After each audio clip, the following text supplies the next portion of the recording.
umtshengiseni uwinile uhlula umjikijelo ngagcina ngalowo nyaka. Mina bengathi ungelovile ngoba ikhuphukane zakho ibrand yakhona nangendlela ikhandeke ngayo le competition. Kahle kahle into okuyona ehamba phambili noma okuyinhloko yomcimbi ikhuphukane zakho ukuthi njengoba kuthiwa khuphukane zakho woza nabalandeli bakhe emcimbini sibone ukuthi ubani ofike nabalandeli abaningi.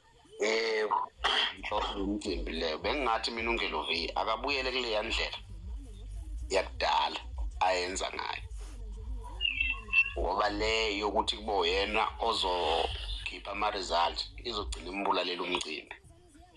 Le yokuthi kubo yena owaziwe ukuthi ubani owinile izogcina imbulalela imicimbi. Le yokuthi kubo yena oyibalelayo izombulalela umcimbi.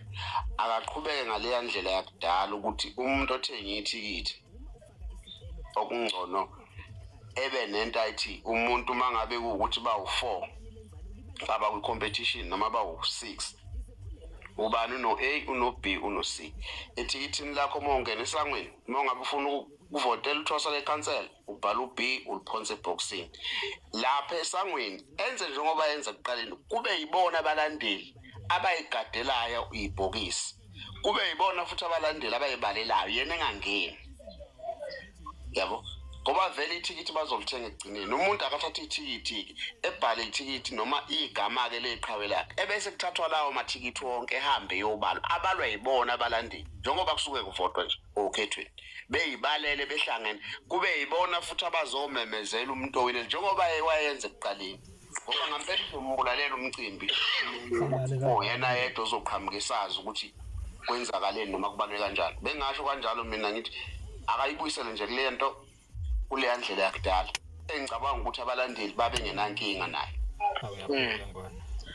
Hayi wayebeka lapho amapholoba izingikhumbuza ngisazi bokuyi-competition yani le ngesikhathi silapho kuyimpucuzeko bekunamabhokisi, ibhokisi liyabhalwa ngaphandle ukuthi Khuzani, liyabhalwa ukuthi Mthandeni, liyabhalwa ukuthi ithosele ekhansela.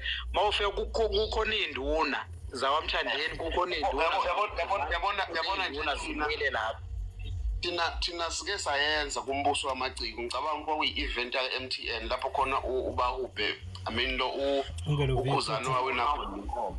Ayike nginibingelele ngane zakwethu, ningakhohlwa ukusubscribe ni-like ni-share samane sinithulela nje okwenzakalayo ezweni sakhile. Asihlangane comment section. Danke, siyabonga.